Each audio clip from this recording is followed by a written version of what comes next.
much, Simon, and thank you to Uncle Harry and Rebecca and everyone for the introductions this morning. That was quite a sort of long introduction to myself, but I'm very grateful to be invited to be here and to have the chance to speak to you all today. I think it's a super interesting time for the work that's being done with cities, with urban environments in particular, and refugees. And this is really coming to the fore during this pandemic. So this morning, I'm going to speak to you a little bit about this, give you a sort of context of the environment, a sort of grand tour of cities, a little bit of the history around this, where we are today, where we're trying to get to, and hopefully that will sort of give some thoughts to us all as we proceed with today's events. So before I go further, I just wanted to acknowledge the traditional owners on the land of whom I'm speaking to you from today. This is the Ngunnawal and Ngambri peoples, and I acknowledge their elders past, present, and emerging. So with this, I'm going to go into the presentation, and I think I may disappear from the screen now as we do that, but I'll try out the technology and we'll see how it works. I think we have about 30 minutes for this, and I shall try to keep within that time and hopefully space in case you have questions towards the end. So let's give this a try.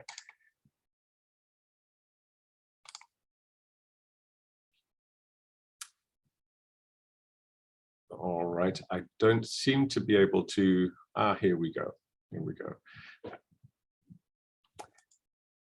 All right, so this is the outline of what I want to speak to you about today, just to sort of give you a broad sense of it. But maybe first of all, I just say a few words about UNHCR in case you're not familiar, and I don't want to assume anything on this. UNHCR is, it's a difficult to pronounce acronym, isn't it? The United Nations High Commissioner for Refugees. We've been around 70 years, established in the aftermath of World War II, originally to help resolve the situation of refugees in Europe at that time. But that role has expanded, become a global one. We have a global supervisory role in relation to international refugee law and the 1951 Refugee Convention.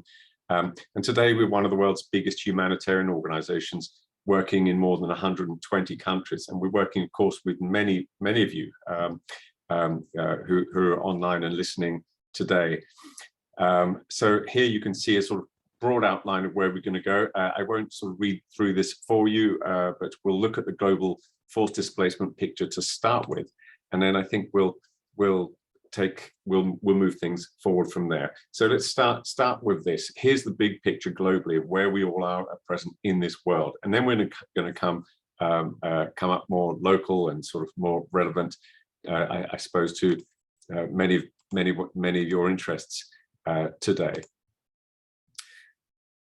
Refugees, migrants, and people who move within their countries or who move internationally, or those of us born here and happy to remain exactly where we are, all of us are part of one family, the story of humankind. Globally, it's estimated there were 272 million international migrants at the end of 2019. So that's, 3–4% of humanity. And most of these migrate, of course, out of choice, for work, for better prospects, and so on. But for some, there is no choice. Those who flee because it's simply too dangerous to stay. And these are what we mean by the world's forcibly displaced. And at the start of 2021, there were 82.4 million of them worldwide. That's happens to be exactly double the number of just 10 years ago. These are not soldiers, combatants, they're just ordinary people like all of us who suddenly found their world turned upside down because of persecution, conflict, of war. And I sometimes think of the author and refugee Viet Thanh Nguyen, who wrote in his novel, The Sympathizer, no one asks poor people if they want war. And 82.4 million people, this number you see, the 82 million on the right side of the screen there, this it's worth thinking about what this means. These numbers can almost be overwhelming, and that's part of the problem we have in humanizing this and making it real and bringing it down to a grounded level. But it's as many people forcibly displaced as the entire population of say, Germany or a little bit more than Turkey.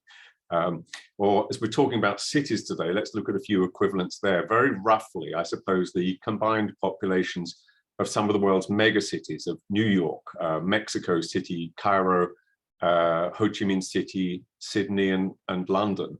And keep in mind that about almost half of those, about 35 million, are children. And this is part of a major 21st century trend that we have seen and have been tracking over the years, developing for some time. One person is being displaced every 21 seconds. But first, a little more on what happened last year.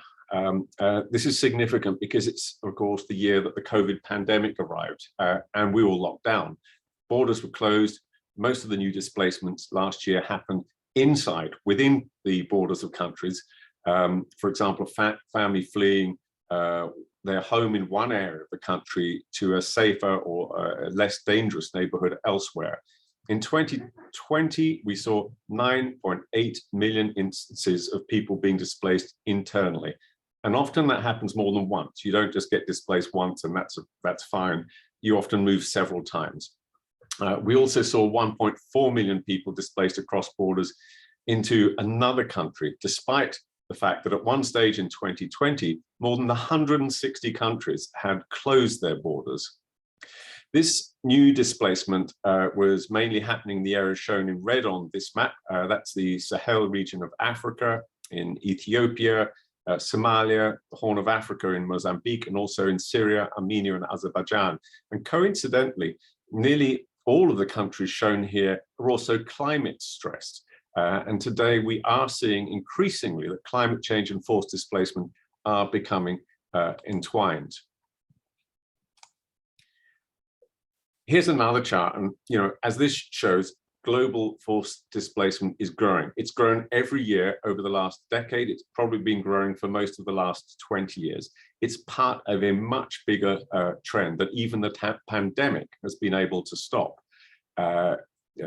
If you looked back, as I said, you'd see this probably starting to rise in the 1990s. If you projected into the future, you'd probably see it rising further because all the trend lines point in that direction. Absent a major shift in current trends, we would anticipate there being 100 million people displaced and probably sometime in the not too distant future too.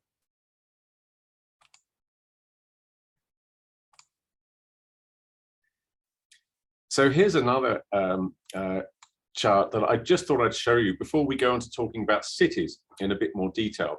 It's not a UN map, and I found it while I was looking at sort of preparing for this presentation. It's a map of global peace in 2021, or rather the areas of the world where there's a deficit of peace. And as I said, it's not a UN map.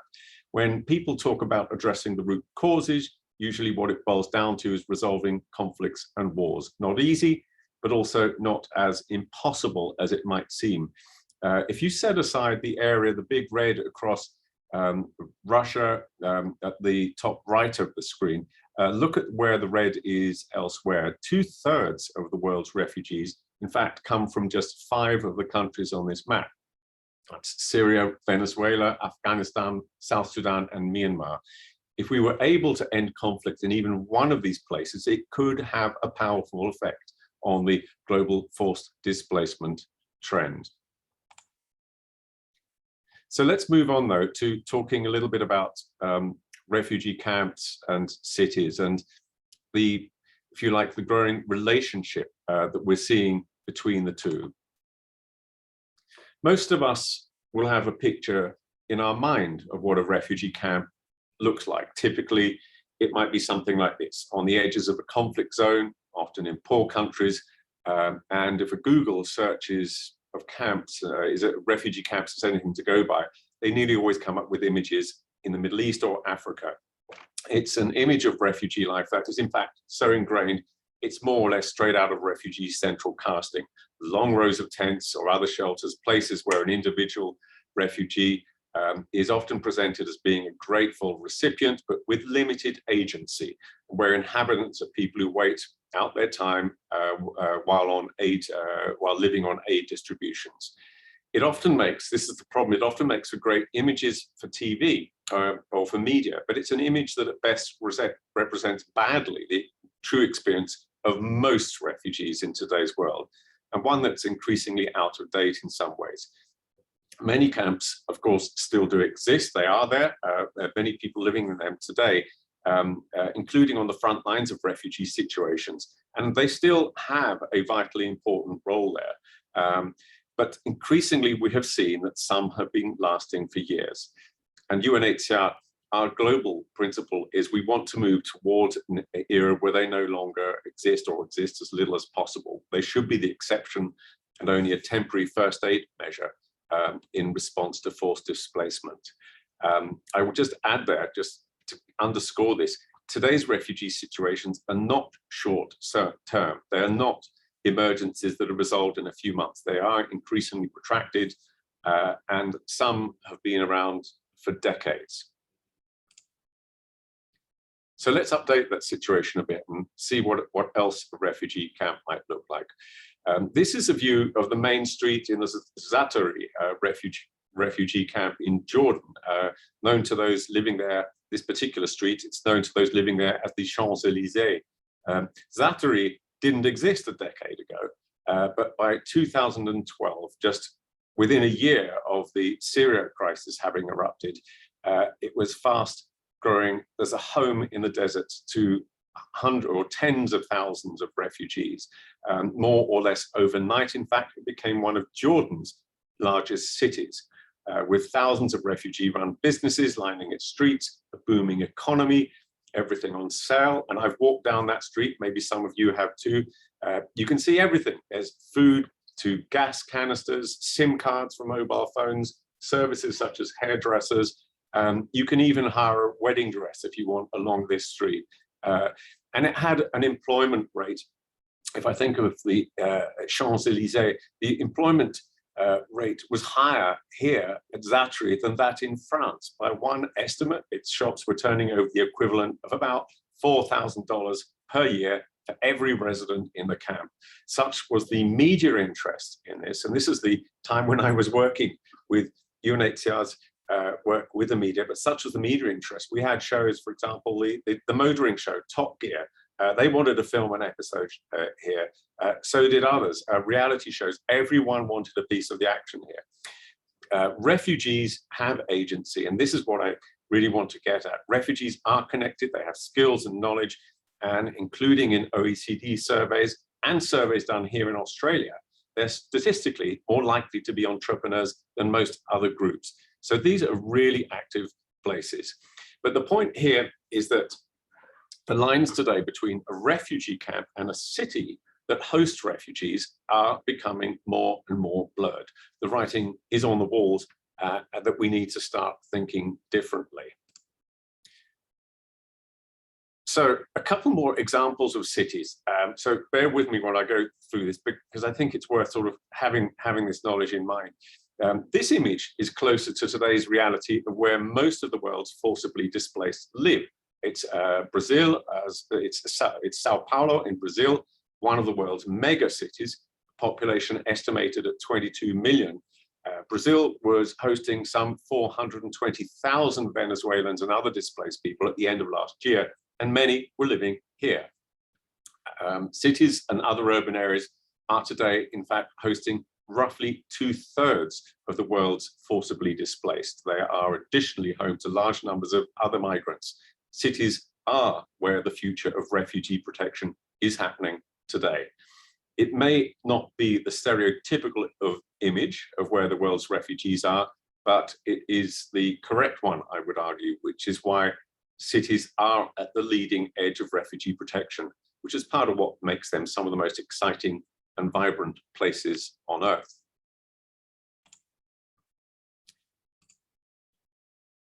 And talking of cutting edge, I wanted to take you back to the 17th century. Here is another refugee city. Cities have been for centuries places that have welcomed refugees and migrants, providing a sanctuary to those in need. If you go back to the 1620s, the Dutch Golden Age, 1 in 10 people in the Netherlands was foreign born. In Amsterdam, the proportion of immigrants ranged from a quarter to a majority, many attracted by the booming shipping and staples trade at the time, but also Amsterdam was famously, and if you think about it, it still is, it's viewed as a place of tolerance. The city's population included Armenians, those who had fled there from the fall of Antwerp that was happening around that time, Portuguese, Spanish Jews, German Lutherans, and French Huguenots. And it was, in fact, about this time that the word refugee first appeared. It came out of that period when the Protestant Huguenots were fleeing Catholic France. But of course, just to remind everyone, and as I said, when we were talking in our separate sessions at the conference yesterday, refugees didn't start there. They are as old as time. We know of references to asylum in texts of the ancient Egyptians or Babylonians or others. So there is a long history to this and plenty to learn along the way. And just before I finish on this, to let you know that Amsterdam prospered with this. No doubt many of the same problems existed then as do today. The history of migration shows both advancement, but also that new arrivals are seen often with wariness and discriminated against. And this is a sort of crucial role for city planners and administrators to be aware of, that role in trying to reduce discrimination and create those environments that are welcoming. I was reading a quote from Maulu Schroever. She is a professor at the history department at Leiden University in the Netherlands.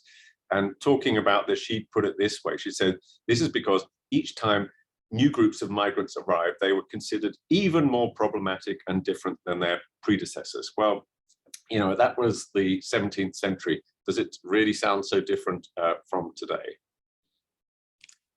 But let's move on a little bit and look at some of the demographics to help with the conversation there, so we can see really where things are going today. Stepping away from just refugees for a moment, here's a map on the left, as you can see, and a chart on the right. Both speak to the wider trend that we have of much more of humanity living in urban areas and fewer in rural ones. Looking at the graph on the right, you'll see that around about 2007, we reached the point where most of humanity was no longer living in rural areas. And as you can see, the number living in cities, which is the darker line, which rises upwards, that trend has continued to grow since then. And I just ask all of you as a question here, I wonder if anyone thinks COVID will be a sufficient wobble to change that trajectory.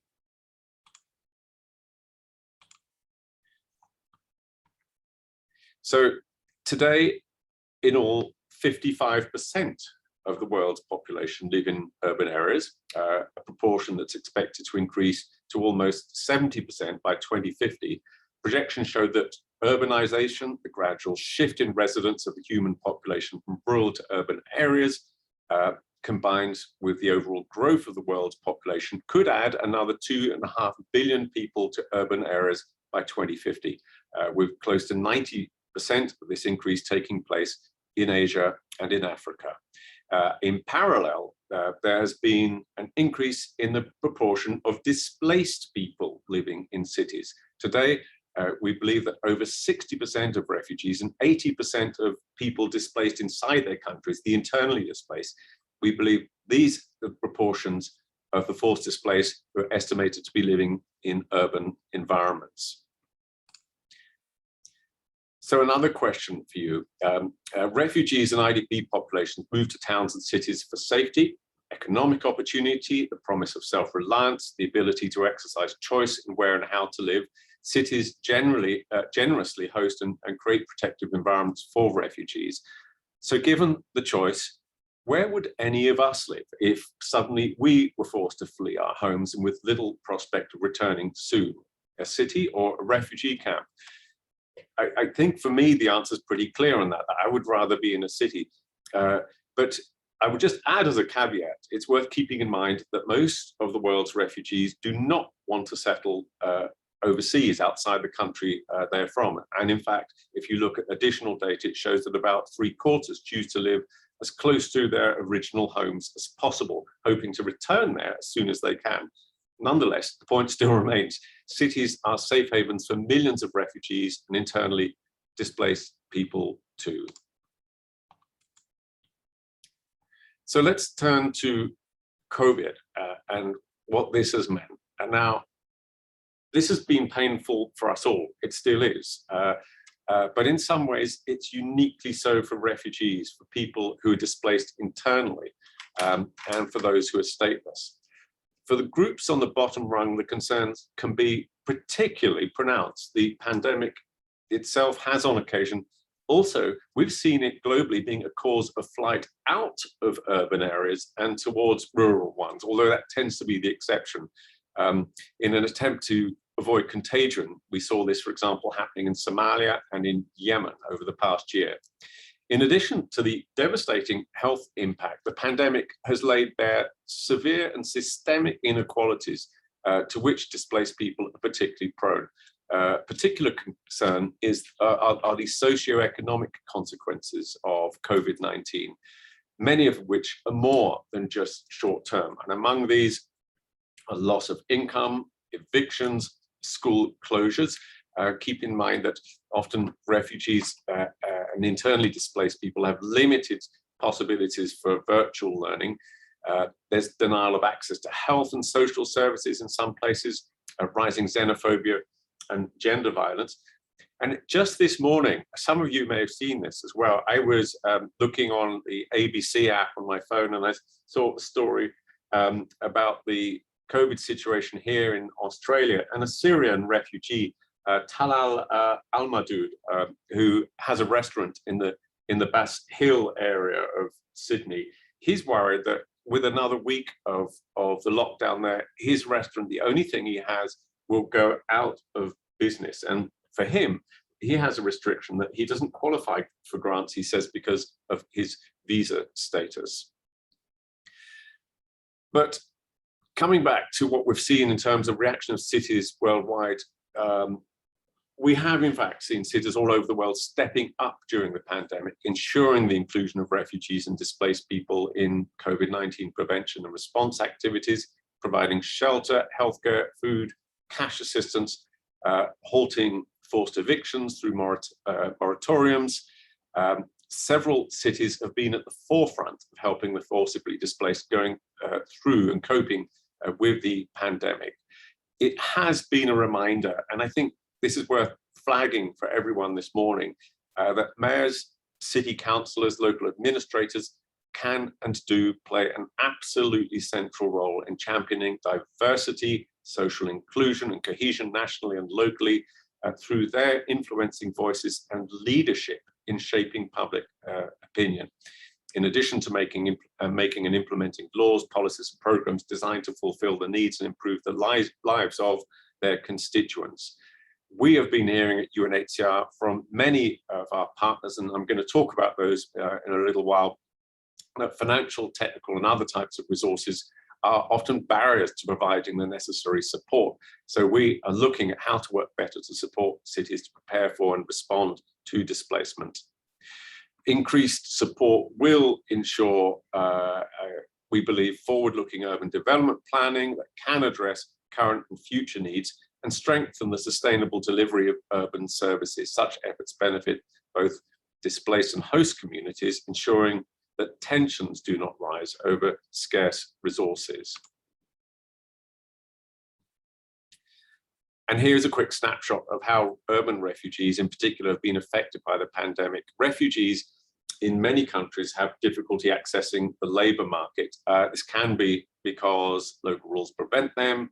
It can be for visa reasons, it can be for other reasons. But what it means is that on a worldwide basis, many work in the informal sector or in jobs that are short-term in nature and prone to economic shocks along the lines of Talal, who I just spoke to you about. More positively, cities have done been doing remarkable work in ensuring that refugees are being included in the COVID response. This has been so crucially important. So, you know, really, this is a moment where I think we have to, when we look at cities in particular, we have to say hats off to all of those around the world who have been part of ensuring this. But just returning for a moment to the loss of employment and income, here's some further evidence of the impact. Cash assistance to urban refugees has been a lifeline for those who've suffered income loss, gender-based violence, food insecurity, or mental health issues. At UNHCR, we've dispersed around $30 million in cash assistance across this region. And about 1 million refugees, IDPs, and other people, what we call our populations of concern, receive COVID-19 specific cash assistance. The pandemic amplified the protection and financial challenges for urban refugees, asylum seekers in countries with mixed movements. And by mixed movements, we mean migrants and refugees, where you get both populations. Examples of that will be Libya, Morocco, and Tunisia.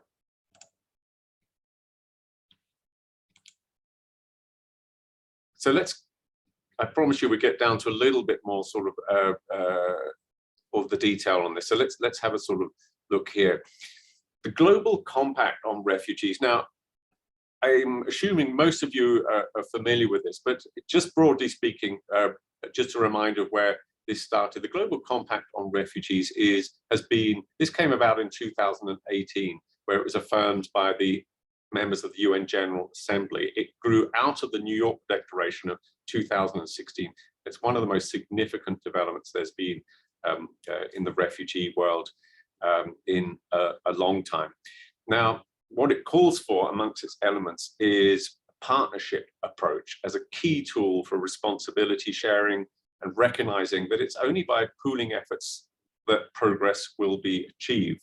A multitude of actors from across society under this model have to play their role, and political actors and others, including mayors, are equally recognized with an important role to play for effective, comprehensive responses, and also the innovative solutions to the complexities of forced displacement that we see in this century of ours.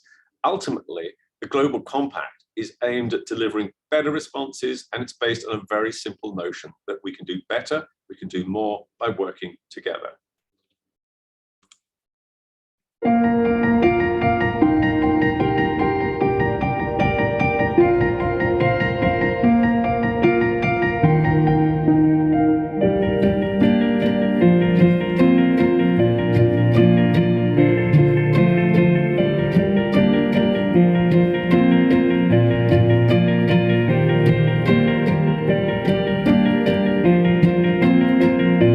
Traditionally, refugee responses have been humanitarian in nature. Now we're saying there is an important development component to it. Because what about education? What about livelihoods? What about the host communities?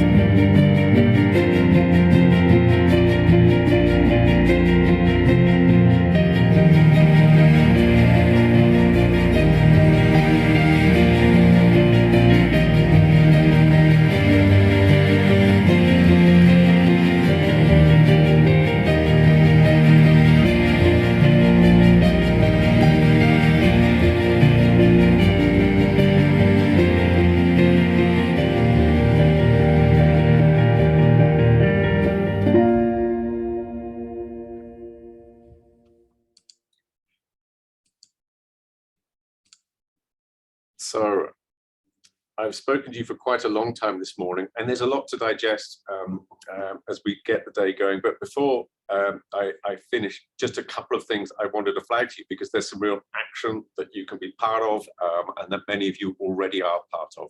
In parallel to the Global Compact on Refugees and the work that's going on implementing it are the Sustainable Development Goals. Now, the Sustainable Development Goals and the Global Compact, they are complementary. They provide a framework for enabling greater cooperation to create inclusive, safe, resilient, and sustainable citizen settlements that include comprehensive responses to for refugees and migrants. And similarly, both the SDGs and Global Compact on refugees have many similarities, with, synergies, I should say rather, with the Global Compact on migration. This is a sister compact, and it's at the local level. It's the level we're going to be looking at today, that implementation of this really happens. And this is why mayors, local authorities and cities are so important. And in this context, if you're not aware of it, I wanted to flag to you the Local 2030 initiative, which, if you're not part of it and you're interested to join, I would really encourage you having a look at. You can go online and look at it.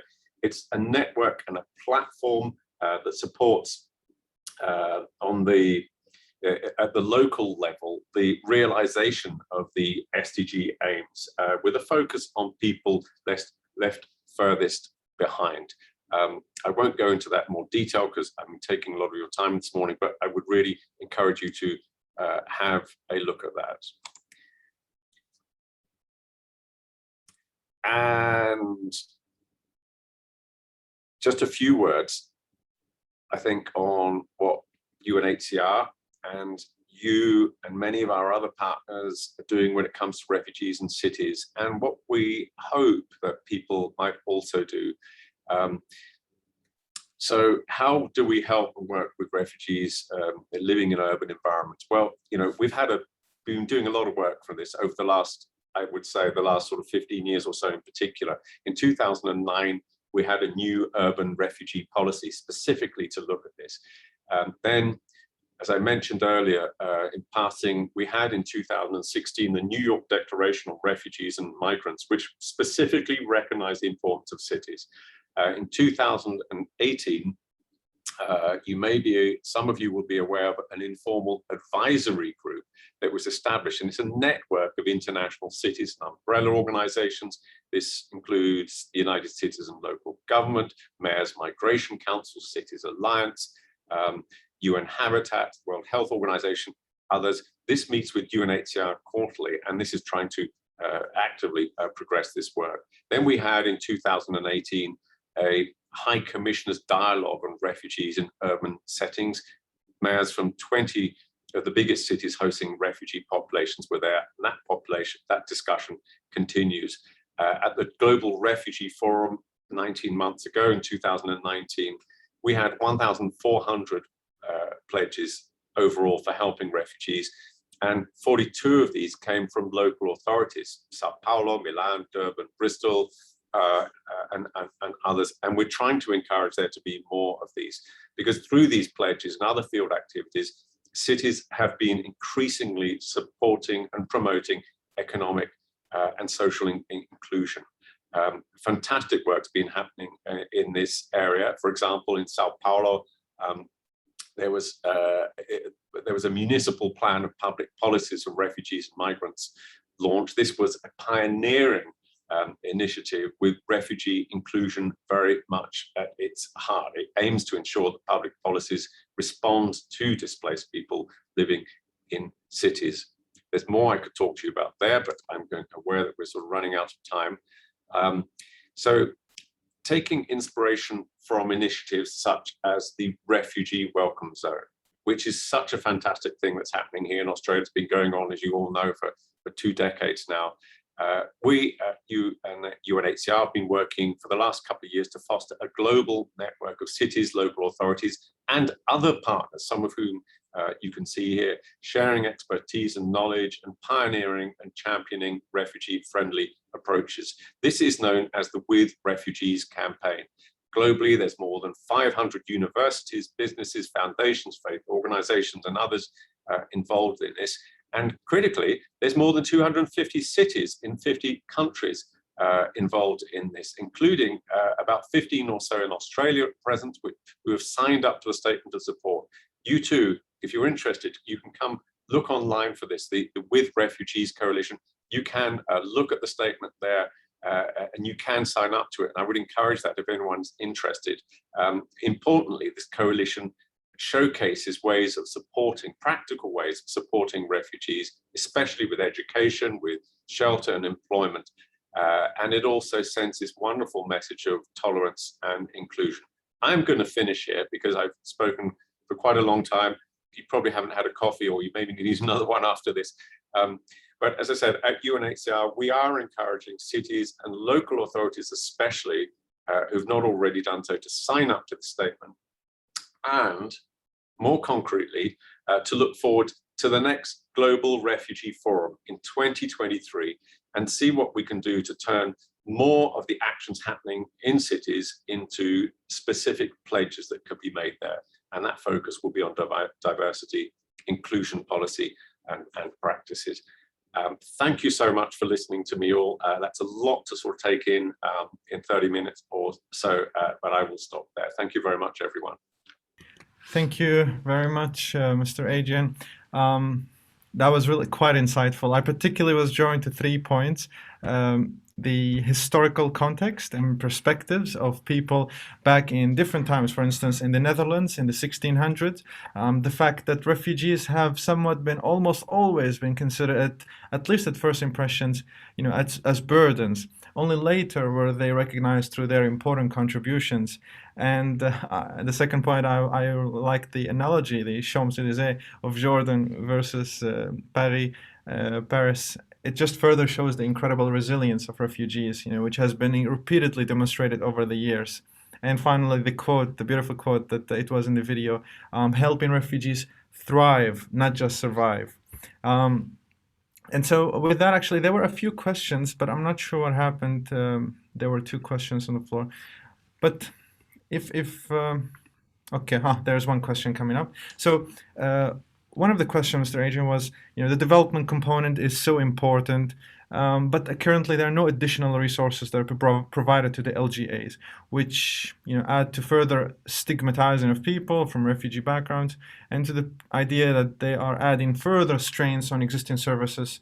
Would you advise how to address this issue? Thank you. Thank you, Simon, and thanks for that question.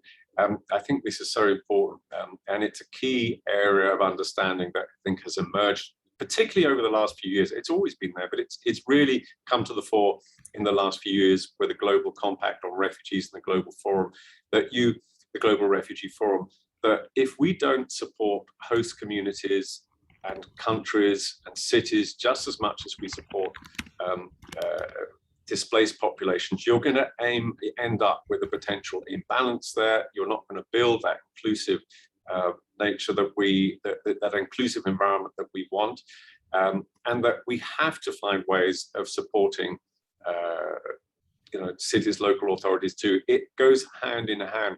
I think what we're trying to do is to see if we can get beyond this era of seeing refugees as being outsiders and seeing how do we build our communities without a sort of name or label on any group. How do we sort of make things work best? So I recognize that point there. It's something we do all the time at UNHCR to try and get that support for everyone. It's part of what the whole Global Compact on Refugees is about. Please keep up the advocacy to help us achieve that. It's so incredibly important, and I fully understand the question and the concern that lies behind that.